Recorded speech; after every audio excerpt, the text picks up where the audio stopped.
જગતનું અધિષ્ઠાન ખરું શું છે? ખરું અધિષ્ઠાન. અધિષ્ઠાન એટલે જેમાંથી ઉત્પન્ન થયું, જેમાંથી લય પામ્યું. શું કહ્યું? જેમાંથી ઉત્પન્ન થયું, જેમાં લઈ જેમાં લય પામે છે એને અધિષ્ઠાન કહેવાય. શું કહ્યું?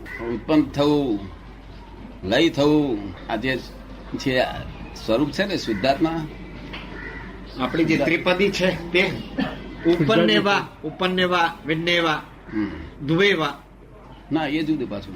જી ઉપનેવા, ધ્રુવેવા એ તો દરેક આ દુનિયામાં જે છ તત્વો છે, જી. અવિનાશી તત્વો કેટલા છે? છ તત્વો છે. છ તત્વો સત છે અને અવિનાશી છે. કેવા છે? સત એટલે કાયમને માટે, કાયમ permanent. માટે રહે, સનાતન. અવિનાશી છે. સત છે, અવિનાશી તો છે પણ સત છે એટલે ગુણ પર્યાય સહિત છે. શું છે? ગુણ પર્યાય સહિત છે. પોતાના સ્વાભાવિક ગુણો અને અવસ્થાઓ સહિત છે. બરાબર. કેવું? એ અવસ્થાઓને માટે લખ્યું છે ઉપનેવી ને બધું. બરાબર. ત્રિપદી એના માટે લખ્યું છે. સમજ પડી? હા, હા. અહીં અધિષ્ઠાન ને મને નહીં. મને લાગતું હતું નથી. બરાબર. હવે અધિષ્ઠાન, આ જે આત્માને અધિષ્ઠાન માન્યું છે ને, જી આ વેદાંતિ હા.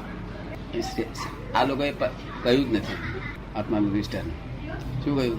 તારે હસ પડે ને એમ કહેવાની જરૂર નથી. અમે તો બધું ખુલ્લું કરેલું છે. શું છે કે છે વ્યવહારથી કરતા છે એ અધિષ્ઠાન છે. શું કે છે? વ્યવહારથી કરતા છે તે અધિષ્ઠાન. એ અધિષ્ઠાન છે. નિશ્ચયથી અગરતા